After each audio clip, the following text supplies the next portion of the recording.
Hi students, welcome to our science class. Our chapter name is solid, liquid and gas.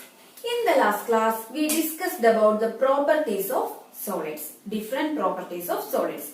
Today we are going to discuss the properties of liquids and gases.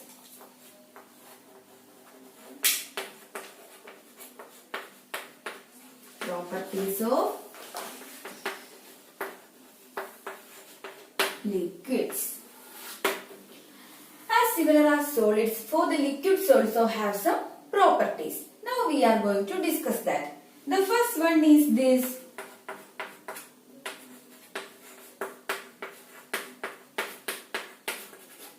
Edibility. What is this edibility? Edibility means, is it possible to...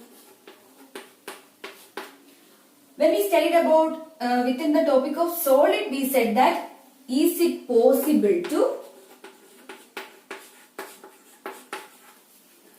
eat or not. This we studied in the session of solid. Here we are talking about the liquids. So I am rewriting this eat as drink. That is it possible to drink or not? That is what? This edibility. Some of the liquids are edible but some are not. So we can say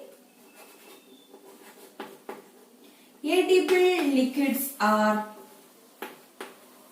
edible liquids. Edible liquids are water, juice,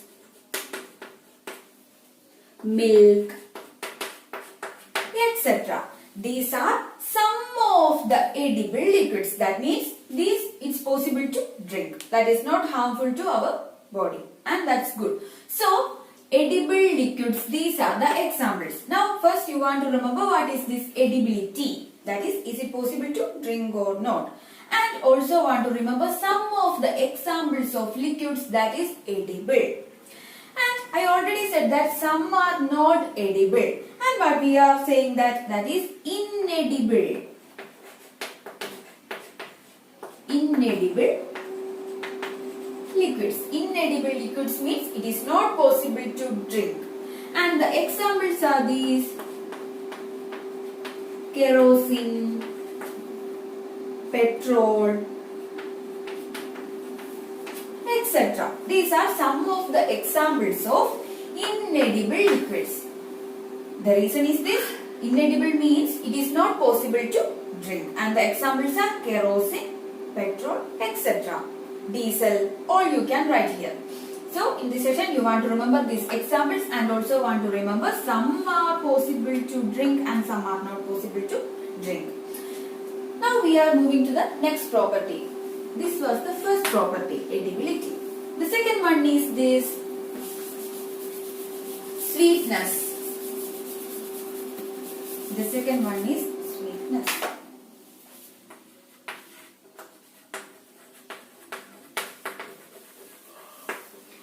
Sweetness. What is this sweetness? That means some of the liquids are sweet. For example, we are just taking mango juice.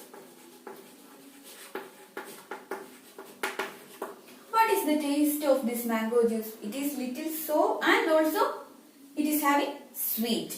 So we can say this liquid is having the property sweetness. In the similar way we can say some of the liquids are having the property sweetness, means it is having sweet. That is the meaning. And which is the another example, mango juice or any type of juice. I just gave here one example. So generally we can say it as juice. The another example is the solution. What solution? Sugar solution.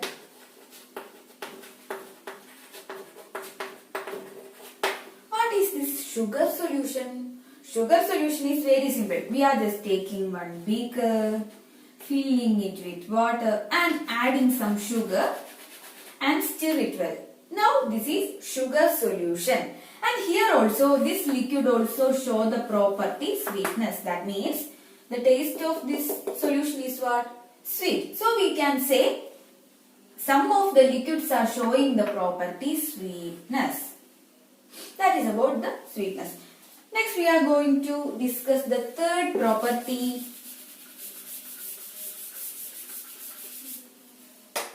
The third property is this sticky.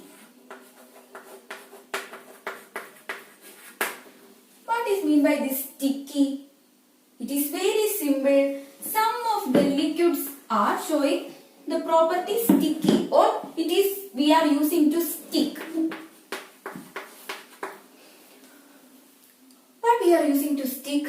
We are using, when the paper is here, we are using gum.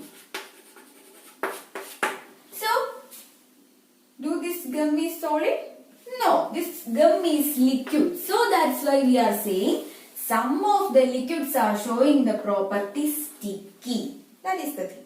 That means some of the liquids are showing the property sticky. Means it is using to stick something. And one example is this gum. We are now going to discuss the fourth property, and that is combustibility. Combustibility. What is this combustibility? The meaning is this. Is it possible to catch fire or not? Is catch fire or not? That is what combustibility. As similar as solid, liquids also, some catch fire very faster and some are not. Now we are going to study which are the examples. When it is possible to catch fire, we are calling it as combustible. Combustible. That means it allows to catch fire. And the examples are these: kerosene, petrol, etc. These are the combustible liquids. And the another example, that is, I already said that some of the liquids allow to catch fire, some are not. That now we are going to discuss, that is non-combustible. Non-combustible. Non-combustible means what? That means not possible to catch fire. And the examples are these: water itself. Water not allowed to catch fire, or water do not support to catch fire. And these are the some of the examples for combustible and non-combustible. When you hear the term combustibility, you want to remember, is it possible to catch fire or not? That is this combustibility. And here you want to remember these examples also. This is all about these properties of liquids. Now we are going to discuss about the properties of gases. Properties of gases.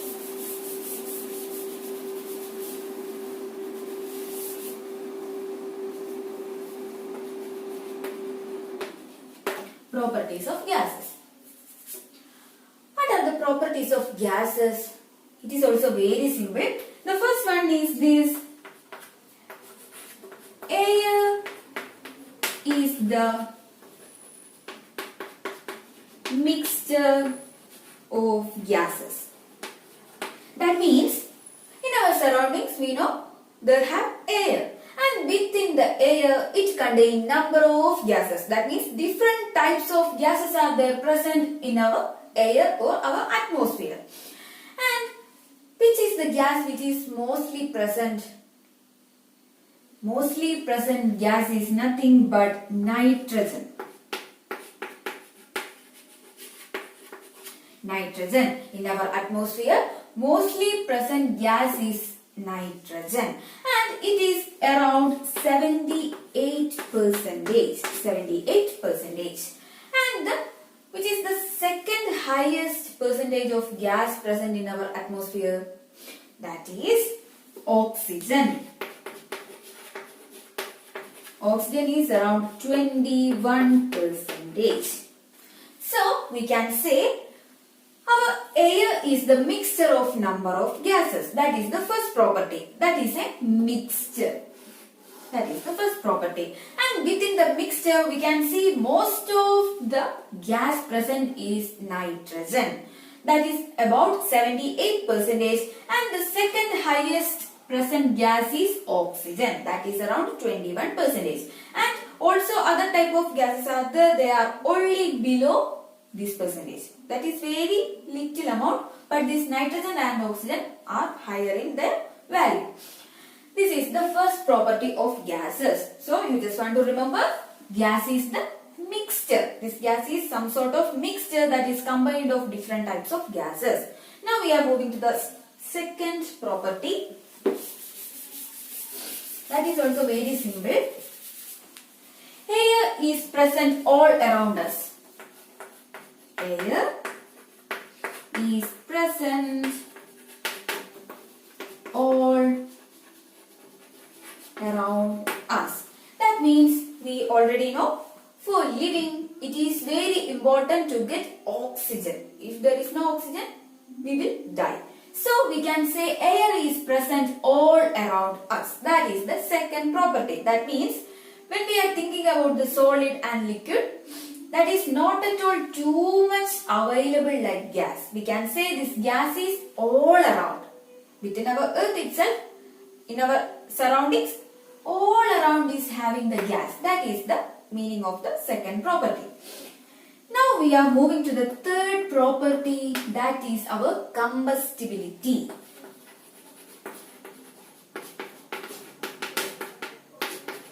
What is the meaning of this combustibility? Is it possible to catch fire or not?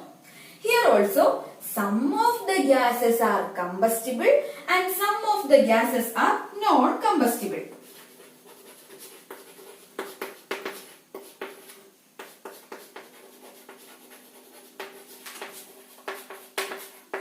Some are combustible and some are non-combustible.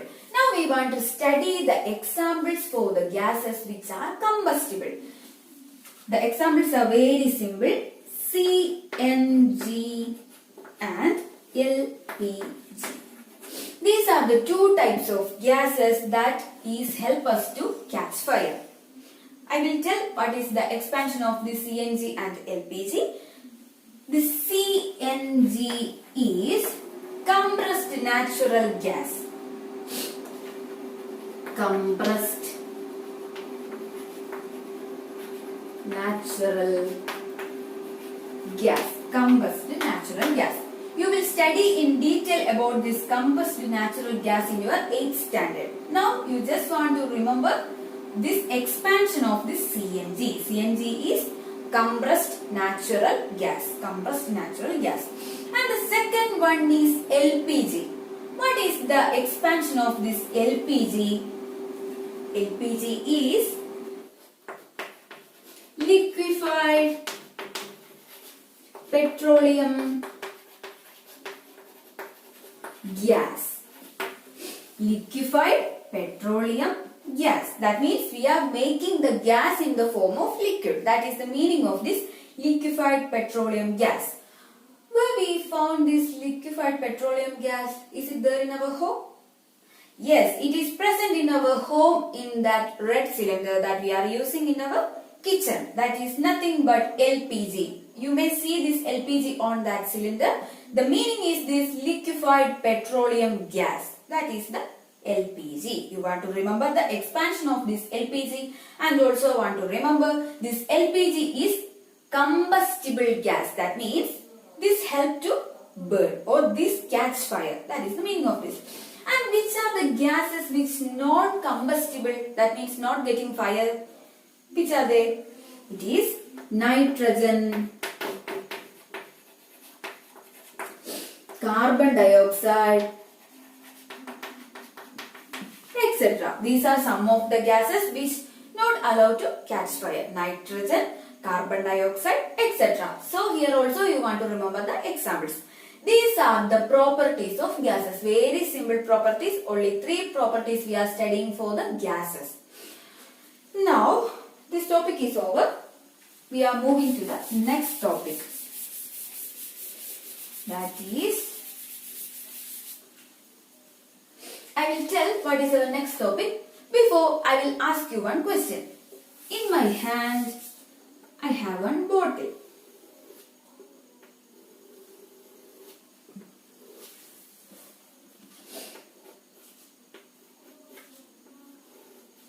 And it is having one steel cap.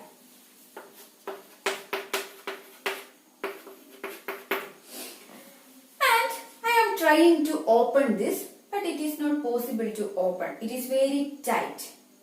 Now, what I can do? What is the method I can open this? The method is very simple. I just pour some water on this. Then what happens? What water? I am adding some hot water on the lid of this beaker. Then what happens? Then it is very easy to open this cap. Why is it so? What is the reason? The reason is very simple. When we are adding the hot water on this, there occurs some expansion, or the lid is getting bigger in size. When we are adding hot water on the lid, there occurs some size increase. Size increase, and I can say there occurs some expansion. There occurs some expansion. So our next topic is this expansion. Expansion of matter.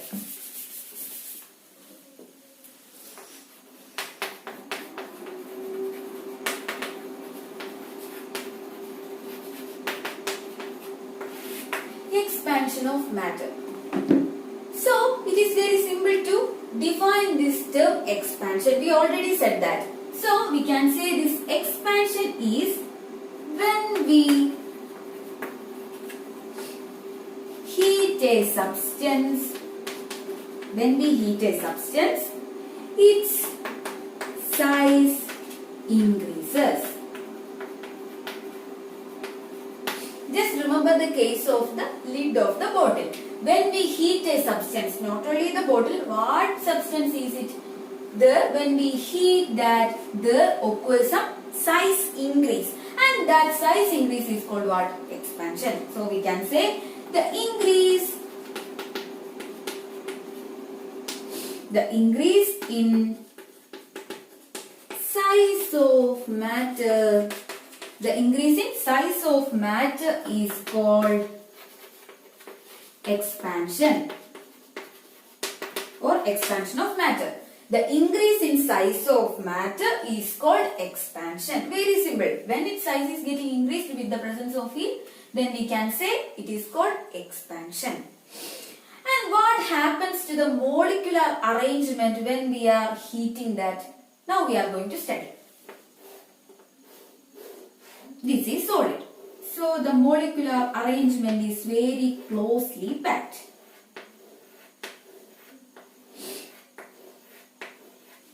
This is solid. Now I am going to heat this. And when we heat this, what happens? For example, this is ice cube. And I am heating that. Then what happens? This ice will convert to water.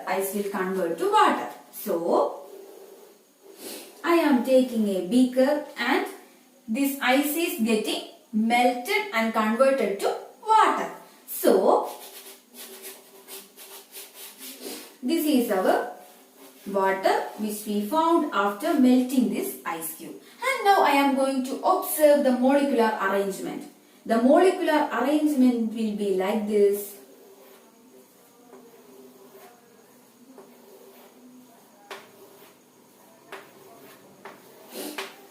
So, you can see the molecular arrangement of water is like this. We already studied about the molecular arrangement of liquids and all. Now, you just observe when we are heating this, what about the molecular space? Is it getting more closer or far?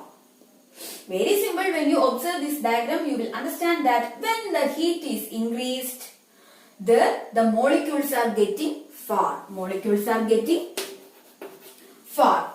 And that is what this expansion. We can say when the expansion occurs, the molecules are getting far away. That is the same thing, expansion. So we can say the particles are far away or the particles are moving away. And we can say when we are heating some substance, these particles will move faster. And now no need of thinking about that. We can say the space increases. When the heat increases for a solid particle, it will convert to liquid. That means the space between the molecules increases. That is about the expansion. I hope it's clear for you. Within this session, you want to remember the definition. That is, the increase in size of matter with the help of heat is called what? Expansion. Within the expansion, the molecules get far away or the space between the molecules are getting increased. That is about the expansion. Now, we are thinking about another case. That means here we already said that giving heat on the solid substance. That means we give heat on the ice cube. Now we are cooling this liquid or this water. Then what happens? I am cooling this water. Then what happens? This water will convert to ice cube again. So, do this the same expansion? No, this is not expansion. We are calling this another name, that is contraction.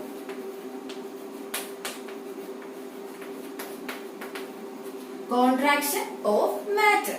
That means, this is the example.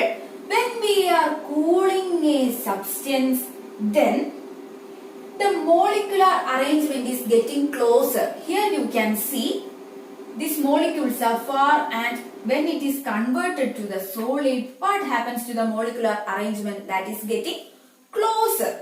That is very closer. That means the space is getting decreased. Here the space is more, and in this case for the solid, after cooling the space is getting less. Space decreases. So we can say, do this substance is the size is getting increase or decrease? What is actually happening here? For the expansion, we can say it is the increase of size. And this is actually the reverse of that. That means here the size is getting decreased, and that is called what? Contraction. Very simple. So we can say when we cool a substance,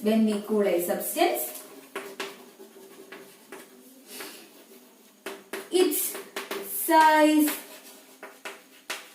decreases.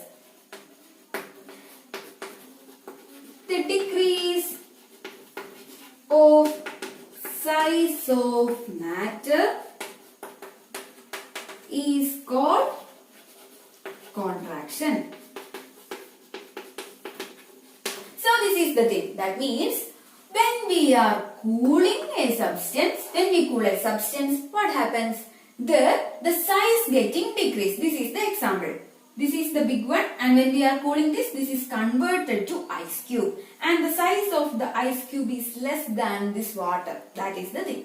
When we are cooling a substance, its size decreases, and the decrease of size of matter, that means the decrease the size, and we call that decrease of size is contraction. Contraction. Here you want to remember the definition of contraction, and also remember here the particles are get closer. When we are cooling a substance, the particles are getting closer, and also we can say the molecular space is getting decreased. These are the points about the expansion and contraction of matter. And we can explain some examples related to this in our daily life. For example,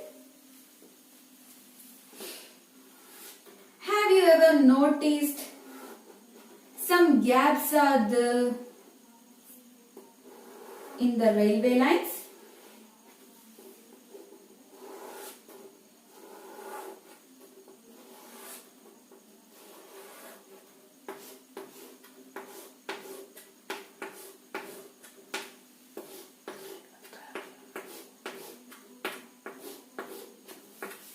So, within the railway lines, you can see some sort of gaps are the gap in their construction.